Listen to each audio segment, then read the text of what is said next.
స్వామి, మన short number 52 స్వామి. సర్గా 21. దీంట్లో స్వామి ఆయన్ని అంటే వశిష్ఠ మహర్షి రామలక్ష్మణుల్ని పంపించమని చెప్పినప్పుడు దశరథ మహారాజు గురించి వర్ణిస్తూ స్వామి చెప్పారు స్వామి.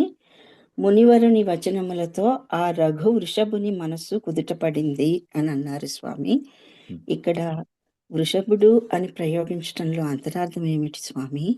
అంటే వృషభుడు, సింహుడు, శార్దూలుడు ఈ మాటలన్నీ కూడాను శ్రేష్టత్వాన్ని ప్రకటించడానికి చెప్తారు.